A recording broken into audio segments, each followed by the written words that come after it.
Hello, people! Que bom que estamos juntos mais um momento, mais um encontro. Tô trazendo aqui uma coisa muito divertida hoje pra gente poder fazer.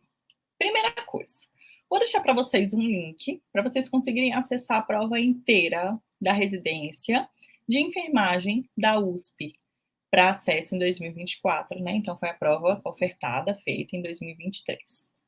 Vou deixar a prova disponível, e aí eu quero que vocês também tentem resolver a prova em casa, né? Mas eu trouxe aqui 10 questões para a gente poder construir junto, para a gente poder resolver, discutir, conversar junto sobre essas questões. Pensando assim, como é que a gente vai conseguir resolver, né? Como é que a gente vai trazendo as informações em relação à prova. Então, partiu, né? Bora junto aqui que eu vou mostrar para vocês algumas questões para a gente poder fazer. Então, olha só.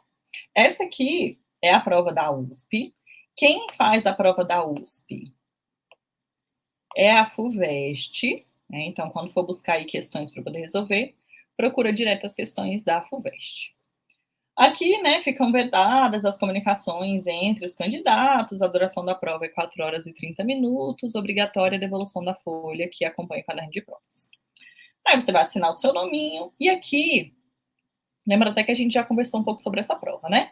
Essa prova da USP aqui diferenciada, ela tem questões discursivas também. Então, além das questões objetivas, tá? Múltipla escolha, também tem questões discursivas no fim da prova, a gente vai chegar até lá.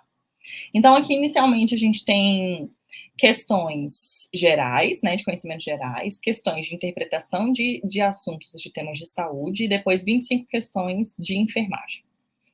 Dessas aqui, depois vocês vão ler o texto com calma, né, para poder responder as questões. E aqui a gente vai começar nas questões de conhecimentos gerais, tá? Porque conhecimentos gerais falam, né, sobre muita coisa, assim, sobre o SUS, sobre outras informações aqui importantes.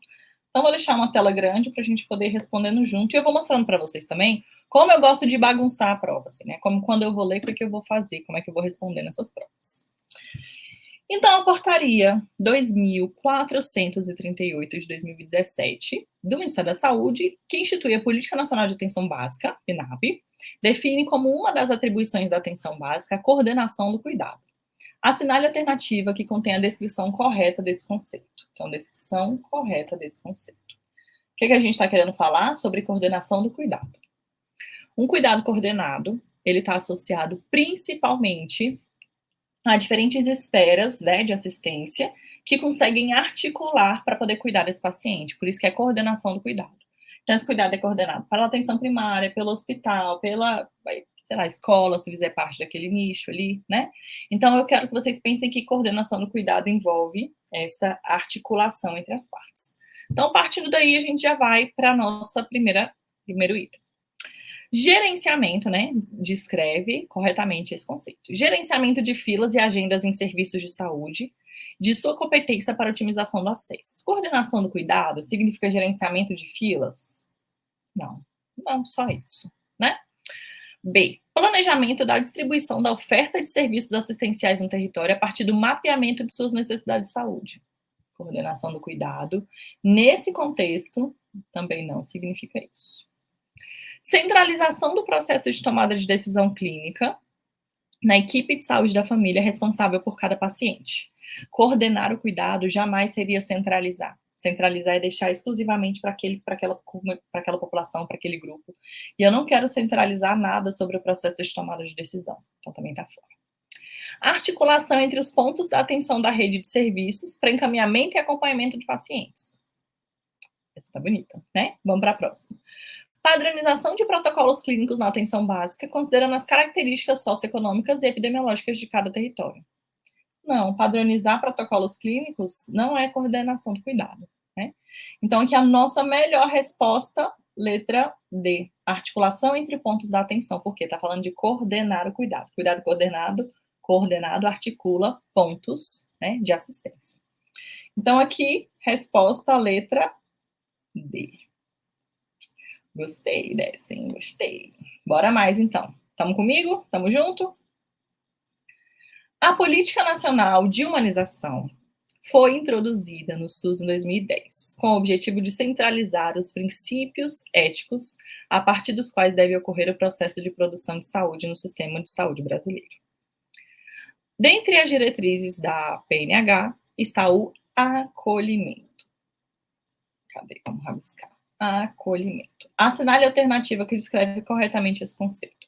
Conceito de acolhimento na Política Nacional de Humanização.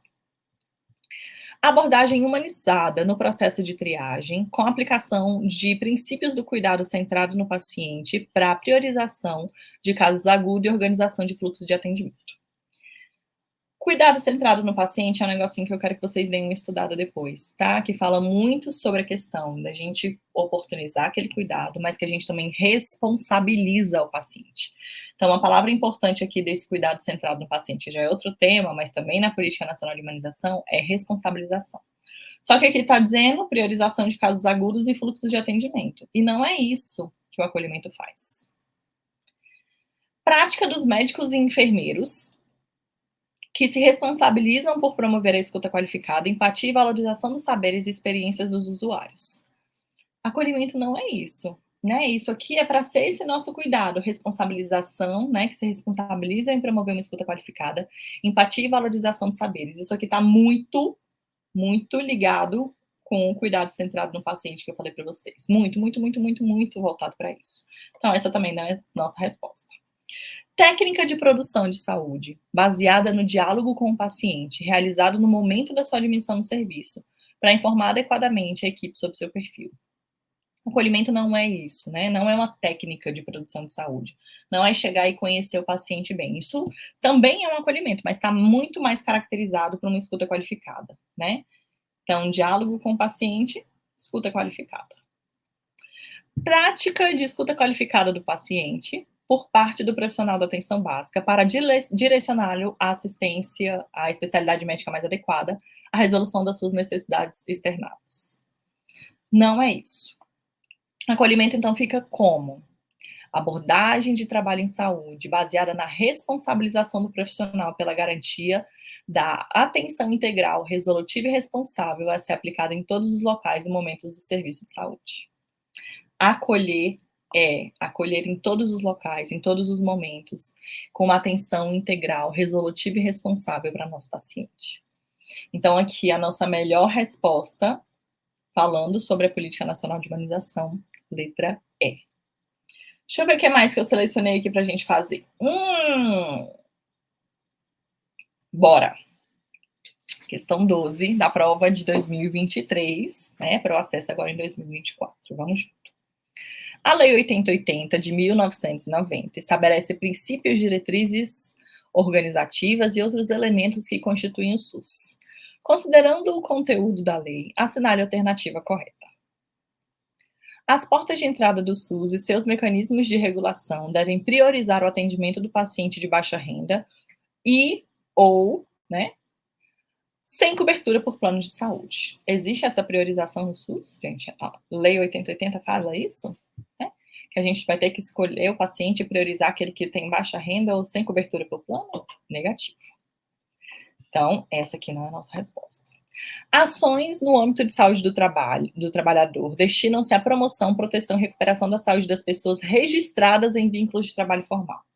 Então, está dizendo o quê? Que os outros que trabalham na ilegalidade, né, na informalidade, não podem ser atendidos. Fora. As redes de atenção devem concentrar serviços em grandes centros urbanos para facilitar o acesso da população. Por que a gente fala tanto de descentralização, então? Eu quero que o serviço esteja espalhado, né, por todos os locais aí de cuidado, tanto nas grandes cidades quanto nas cidades mais afastadas, nos pequenos municípios, tá? Então, errado esse aqui também. Estabelecimento de normas e padrões de qualidade e segurança para pacientes que devem estar sob responsabilidade dos órgãos públicos externos ao SUS. Claro que também não, né? Pensando nessas opções de alternativa. E um dos princípios do SUS é promover a descentralização político-administrativa dos serviços para os municípios. Nossa melhor resposta, porque a gente acabou de falar, né, inclusive brincando aí sobre descentralização. O que eu preciso pensar em descentralização? Eu preciso que esse meu serviço ele funcione também adequadamente fora dessa região central aqui, né? Então, a gente precisa descentralizar de forma político-administrativa também o serviço. Eu preciso ter referência e contra-referência, eu preciso ter outras unidades básicas de saúde, hospitais, também conforme a necessidade daquela população. Então, aqui nossa melhor resposta, a letra E. Estão gostando? Estão indo bem aí? Bora mais uma? Eu estou selecionando algumas questões, tá? Selecionei 10 questões para a gente poder responder, mas vocês também podem fazer as outras questões aí, hein? E trazer dúvida para mim, se tiver. Não preocupa. Vamos junto. De acordo com o Ministério da Saúde, o pré-natal de risco habitual pode ser acompanhado inteiramente pelo enfermeiro, que tem legislação garantida, né, pela Lei 7.498 de 86 e pela Portaria 2.436 de 2017. Dentre as atribuições gerais do enfermeiro na assistência à mulher durante o pré-natal, destaca-se. Ó, ligando minha caneta aqui para a gente poder falar junto. Acolher a mulher, respeitando a sua condição emocional em relação à gestação atual, esclarecer dúvidas, medos e angústias. Ó, bonita, né? Cuidado, atribuições do enfermeiro durante o pré-natal destaca-se. Gostei dessa, sorriso para ela. Fornecer o cartão da gestante devidamente preenchido, no qual deve ser verificado e atualizado em consultas alternadas. Consultas alternadas? Claro que não, né? Lembre que, assim, a orientação geral é que o pré-natal de risco habitual, ele pode ser assistido completamente pelo enfermeiro, né? Mas ele também pode ser assistido em consultas alternadas por médico e enfermeiro. E a pré-natal de alto risco só pode ser atendido pelo médico, tá? Essa paciente, ela vai ser encaminhada para o serviço hospitalar para poder fazer o pré-natal de alto risco. Então, aqui, consultas alternadas, imagina, só vou atualizar o cartão em consultas alternadas. Claro que não. Solicitar exames complementares de acordo com o protocolo da assistência pré-natal e após a avaliação do médico. Claro que não, né? O enfermeiro, durante a avaliação do pré-natal, ele pode solicitar exames. Inclusive, os exames podem ser realizados, né, na UBS por conta de protocolos próprios. E aí, após a avaliação do médico, não, a gente mesmo pode receber o exame e avaliar também. E, se necessário, a gente vai ao médico, né? A gente chega no médico da nossa equipe para poder discutir sobre a real necessidade ou então a providência a ser tomada naquele cuidado. Então, esse aqui também, misericórdia, né? Realizar teste rápido de sífilis, HIV, hepatites B e C, sendo esse último realizado no primeiro e no último trimestre da gestação.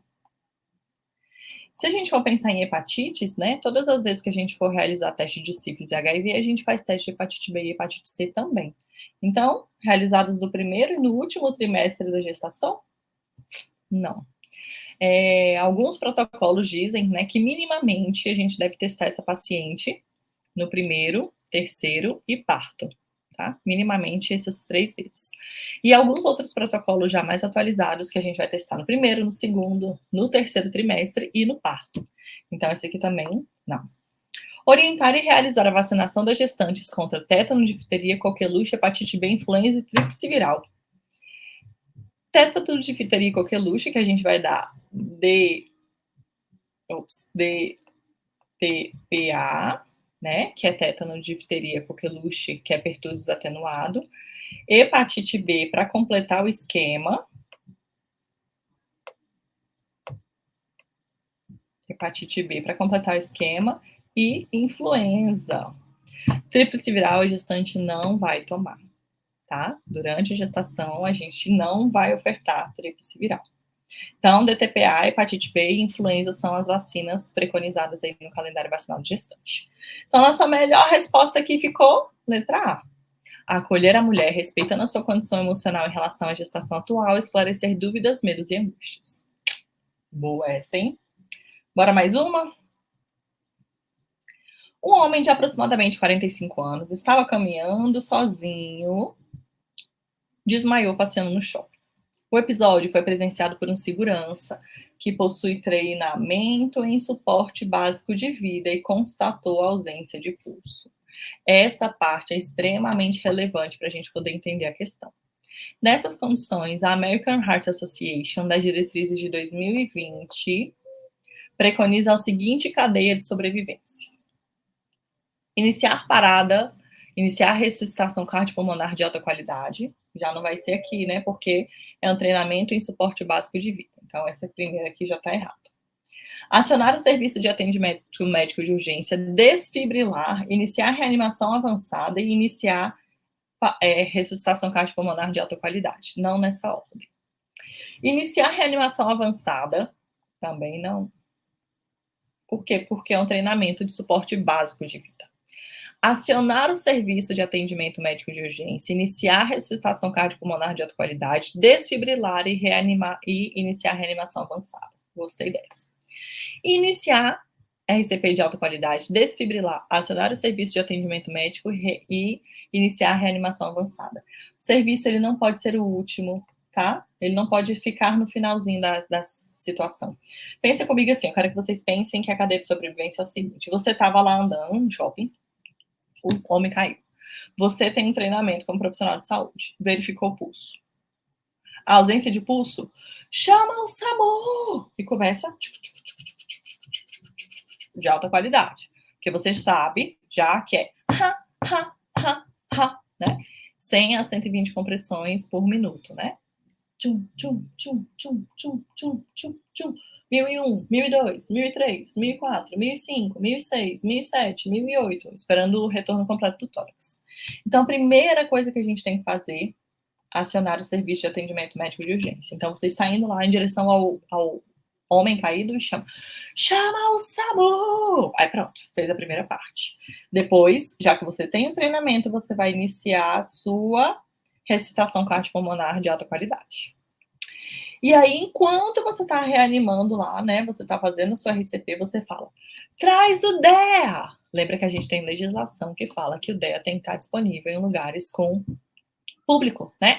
Então, hoje, shopping tem DEA, faculdade, escola, estádio de futebol, todos esses lugares têm que ter um DEA por conta do público estimado, né, que frequenta um local. Traz o DEA, colocou as pás no local adequado para avaliação, né?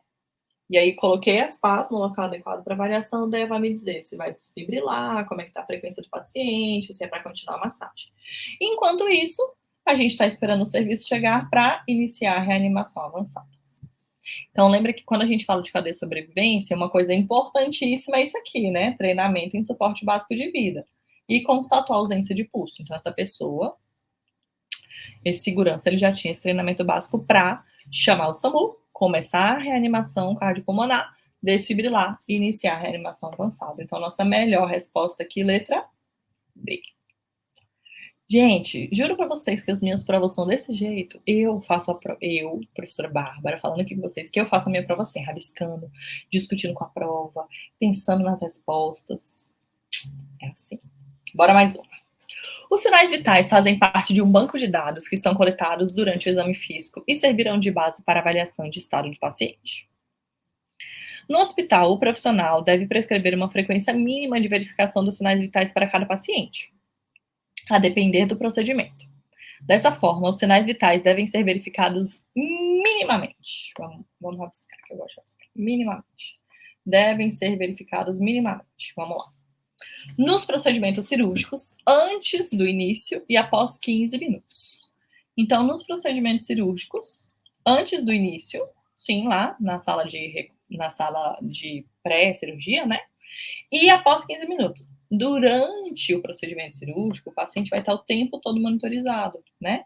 Então, eu não vou fazer essa monitorização dele aqui e após 15 minutos. Ele vai ser constantemente monitorizado. Então, aqui nos procedimentos cirúrgicos, é rápido. Nas transfusões de derivados de sangue, antes do seu início e após o seu término. Aqui, com derivados, a gente tem que se preocupar o seguinte, é importante que eu faça, né, que eu tenha esses sinais vitais para serem comparados durante o processo, né, mas fazendo a transfusão, a gente também precisa acompanhar esse paciente em relação aos sinais vitais, tá? Então, não só antes e após o término. Na administração de fármacos que afetam a função cardíaca antes do seu início. Se eu vou administrar um fármaco que afeta a função cardíaca, eu vou só avaliar isso antes do início da administração? Claro que não, né? Em um paciente previamente em repouso, após o início da deambulação, o paciente estava lá deitadinho de boa, aí ele começou a andar, não, vem cá, vamos aferir os sinais. Claro que não, né? Tanto que quando eu preciso fazer uma medida de sinais vitais, eu peço para o paciente sentar, ficar em repouso, né? Aguardar pelo menos ali 5 a 10 minutos, para os sinais vitais estabilizarem, aí sim a gente aferir. Então, aqui também não. E quando há alterações físicas, como perda de consciência, imediatamente. Nossa, melhor resposta, né? O paciente estava lá de boa, não, caiu, perdeu a consciência, afere sinais vitais para a gente poder descobrir o que está acontecendo. Então, nossa melhor resposta aqui, letra E. Bora mais um? Se liga, vamos junto. Olha só, essa questão traz pra gente o seguinte. A cetoacidose diabética é uma perturbação metabólica que ocorre mais comumente em indivíduos com diabetes do tipo 1, que resulta no déficit de insulina, acarretando a formação de corpos cetônicos altamente ácidos e desenvolvimento de acidose metabólica. Os principais sinais e sintomas são... Aí é muita informação quando a gente está falando isso aqui. Mas, a gente está na cara essa questão. Não tem como errar. Não tem como errar essa questão. Porque olha só. Lembra que cetoacidose diabética, uma das principais coisas que a gente fala é do hálito cetônico. Hálito cetônico. É sempre essa palavra que a gente usa. Então, se ele disser hálito de qualquer outra coisa, a gente já corta, né? Então, vamos junto. Pensa, a pessoa tá lá com alteração glicêmica, né? E aí ela é diabetes tipo 1, então ela não tem insulina e ela precisa tomar insulina, né, como um composto ali sintético. E aí o que vai acontecer? Essa pessoa, né, nessa oscilação de sinais e sintomas por conta dessa condição de hipoglicemia, ou então já por conta desse aumento da glicemia, né, aqui vai aumentar a glicemia porque a insulina está baixa. Então, nessa hiperglicemia vai apresentar para a gente aqueles P's lá da diabetes, lembra? Poliúria, polidipsia, polifagia, perda de peso. Então, isso aqui vai trazer para a gente informação já. Então, aqui já é algumas coisas que a gente pode ficar monitorando. Além disso, o hálito cetônico, justamente pela formação dos corpos cetônicos altamente ácidos. Então, vamos ler junto aqui. Se liga. Poliúria, vamos pintar aqui bonitinho assim, ó. Poliúria, sim. Hidrofobia. A pessoa tá com alteração glicêmica e tá assim, fobia de água. Não, água não, água não, água não. Hidrofobia? Não. Náusea, sim. Agitação? Pode. Hálito cetônico? Também.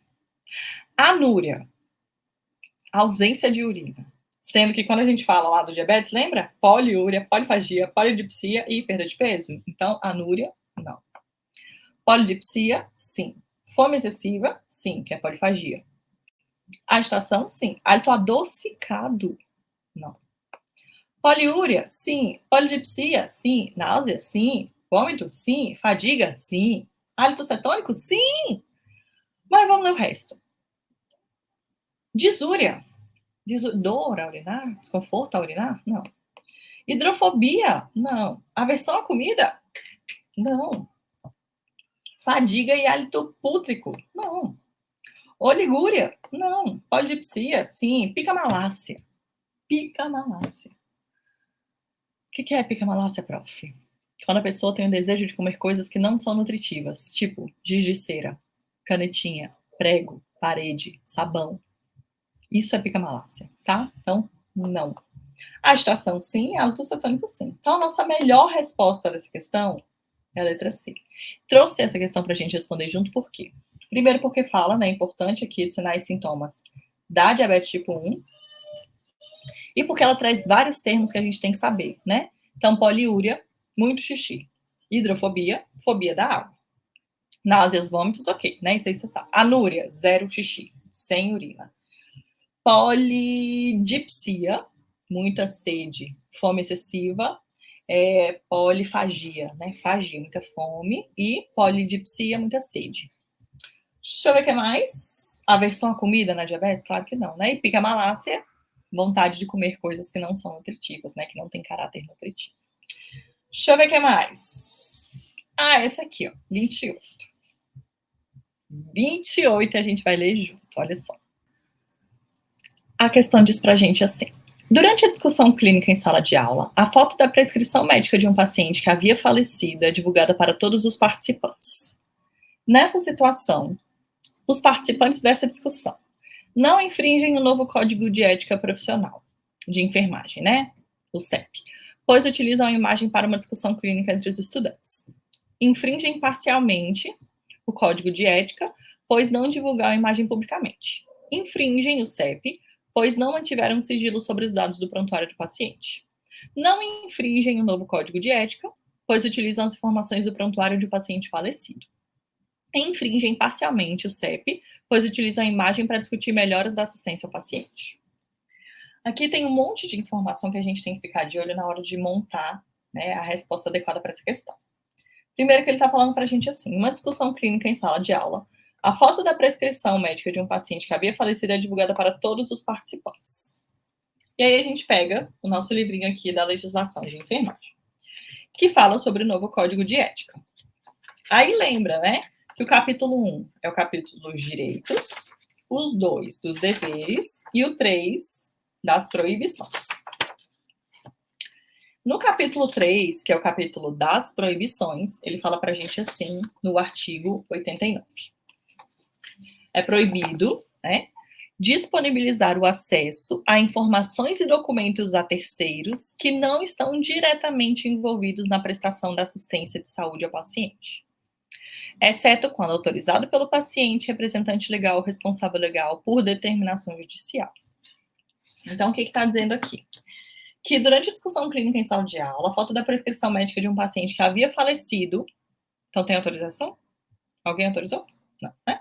É divulgada para todos os participantes. Logo, não infringe, pois utiliza a imagem para discussão entre estudantes. Infringem parcialmente, pois não divulgaram a imagem publicamente. Infringem, pois não mantiveram sigilo sobre os dados do prontuário do paciente. Porque eu estou usando, essa foto foi divulgada para todos os participantes dessa discussão clínica em sala de aula. Não infringem, pois utilizaram a informação de um paciente falecido. Aqui está dizendo que disponibilizar essa informação para terceiros que não estão envolvidos na assistência é proibido, né? E também infringem parcialmente, pois utilizam a imagem para discutir melhorias na assistência ao paciente. O paciente já veio a óbito. Então, no novo Código de Ética, né, no CEP, artigo 89 do capítulo 3 das proibições, é proibido, né, disponibilizar o acesso a informações e documentos a terceiros que não estão diretamente envolvidos na prestação da assistência à saúde do paciente, sem autorização, né? Então, o paciente veio a óbito e estavam usando a prescrição dele para poder discutir em sala. Ah, prof, mas a gente está discutindo isso em relação à formação de outros estudantes, né, de outras pessoas. Não pode, né? Você está descrito aqui para a gente que é proibido. Então, nossa melhor resposta aqui, letra C. Infringem, pois não mantiveram sigilo sobre os dados do prontuário do paciente. E aí, quando fala em sigilo, eu gosto de falar aqui para vocês também uma outra coisa. Aqui, ó. Que sempre vem essa discussão. Quando a gente está falando aqui no capítulo 2, que é dos deveres, artigo 52 fala assim, né, que é o nosso dever. Manter sigilo sobre fato que tenha conhecimento em razão da atividade profissional, exceto nos casos previstos na legislação ou por determinação judicial ou com consentimento escrito da pessoa envolvida ou do seu representante legal e responsável. Aí depois fala assim, permanece o dever mesmo quando o fato seja de conhecimento público e falecimento da pessoa envolvida. O fato sigiloso deverá ser revelado em situações de ameaça à vida e à dignidade, em defesa própria ou em atividade multiprofissional, quando necessário para a prestação da assistência. Então, dentre essas informações, o que acontece? Muitas vezes perguntam assim, eu vou atender lá uma adolescente de 14 anos e ela vai falar sobre o uso de método contraceptivo, eu vou ter que chamar os pais? Não. Né? Não, porque esse fato sigiloso está ameaçando a vida dela? Não. Entendeu? É isso. Depois fala aqui, né? Deixa eu ver. A comunicação externa para órgãos de responsabilização criminal em caso de violência doméstica e familiar contra a mulher adulta e capaz será devida independentemente de autorização. Então, é o seu dever, profissional de saúde, independente da mulher autorizar você comunicar, né? Você comunicar à polícia sobre essa violência que aconteceu. Tá aqui, ó, no nosso código de ética. Tem que saber. Então, aqui a nossa melhor resposta da questão 28, letra C. Deixa eu ver, que eu trouxe mais duas. Trouxe essa aqui, inclusive, com a dica já, né? Já coloquei aqui já coloquei aqui embaixo a dica para não vir brigando comigo, assim, prof, já trouxe a dica. A FLAC é um instrumento de avaliação de dor comumente utilizado em pediatria, que inclui 5 categorias de comportamento. E por que eu já trouxe aqui a resposta? Porque é em inglês, né, quando a gente procura a FLAC.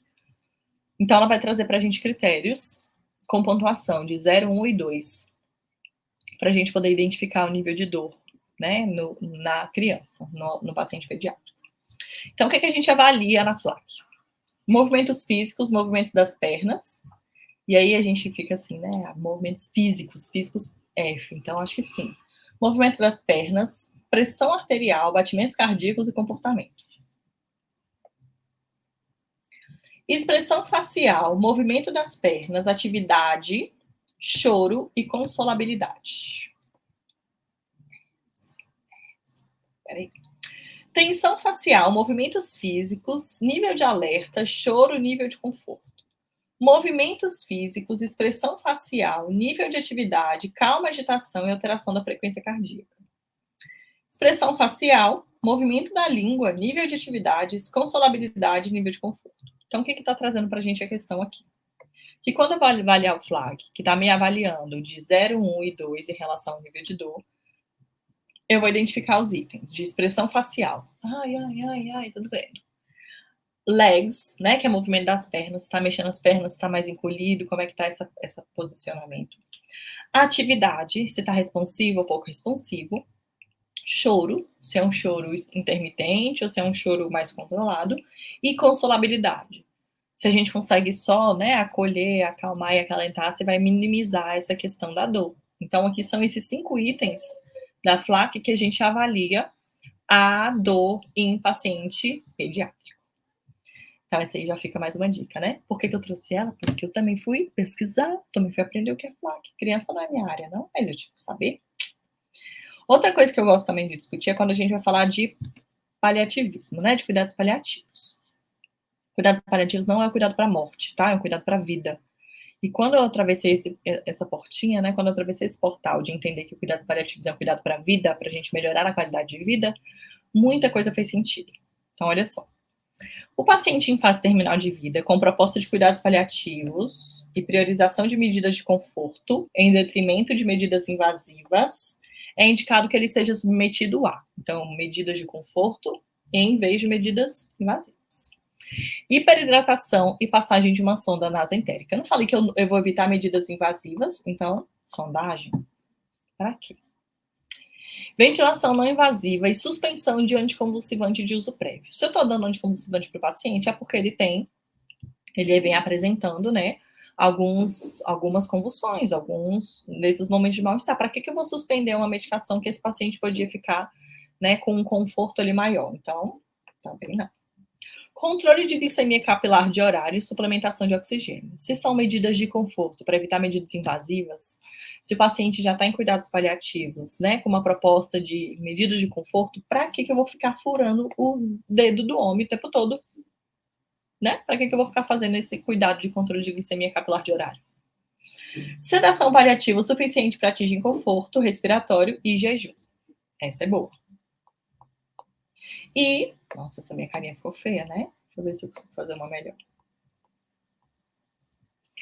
E introdução de medicações profiláticas e anticoagulantes. Como é que a gente vai ofertar anticoagulante para o paciente normalmente?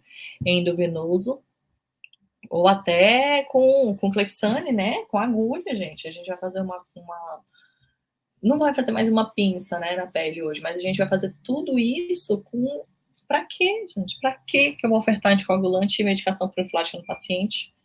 Então, aqui a melhor forma que a gente tem de oferecer cuidado para esse paciente com medidas de conforto é sedação paliativa suficiente para atingir o conforto respiratório e jejum, tá? É claro que a gente vai avaliar, por exemplo, uma última refeição que esse paciente queira, né, adquirir, assim, que ele queira comer, a gente vai ofertar água quando necessário, a gente vai evitar sonda, vai evitar punção nova, vai evitar levar esse paciente para muitos exames. Por quê? Porque ele precisa de um conforto ali, né, naquele momento.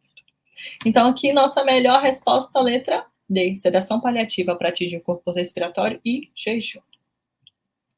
Deixa eu ver o que mais. Então, lembra que essa prova tem 40 itens, tá? Desses 40 itens, 8 são de conhecimentos gerais, 7 de conhecimentos para a área da saúde, contextos, e 25 questões de enfermagem. E aí eu trouxe para vocês aqui, para vocês verem como é que é a prova discursiva, né, dessa prova também. Então, assim, tem um relato de caso que você vai responder das questões de 1 a 3. Questão 1 fala: com base no histórico de enfermagem no exame físico, a enfermeira levantou o diagnóstico de enfermagem de padrão respiratório ineficaz. Justifique o diagnóstico da enfermeira com base na avaliação realizada.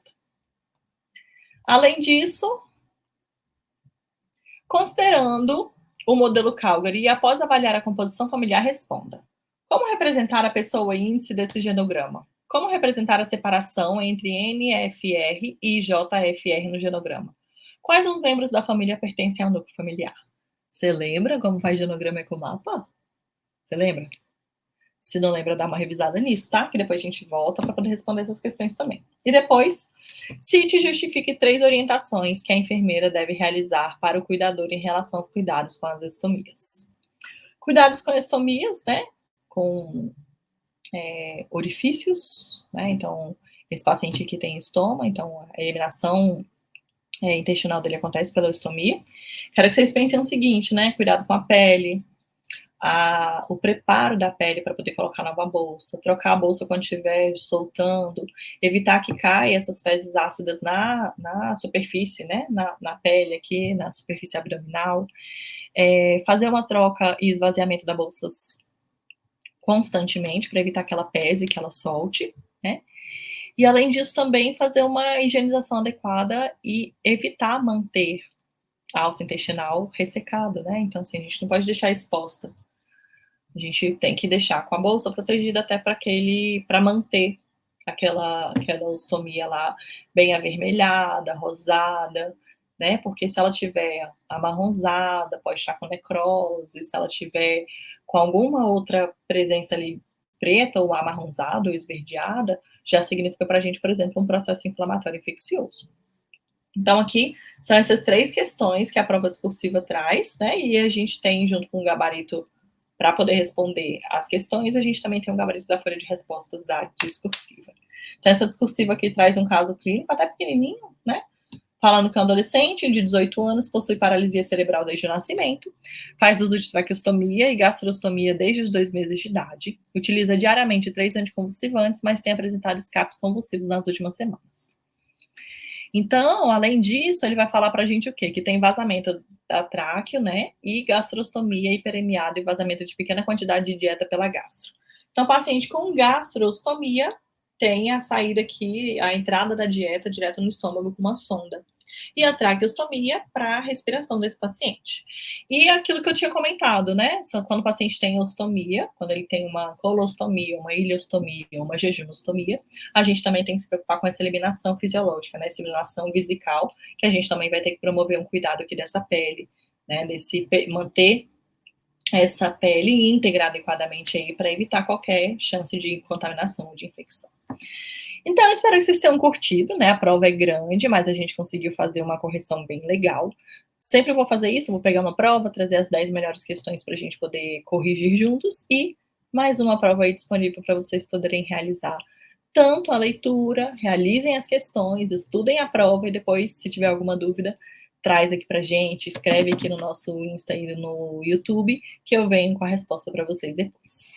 Espero que vocês tenham curtido também esse nosso encontro e lembra, né? Toda quinta-feira, às 19 horas, a gente está ao vivo na nossa mentoria para poder resolver questão, para falar sobre edital e para trazer os melhores babados aí das informações das residências de todo o Brasil para vocês. Beijo, beijo, beijo e até mais.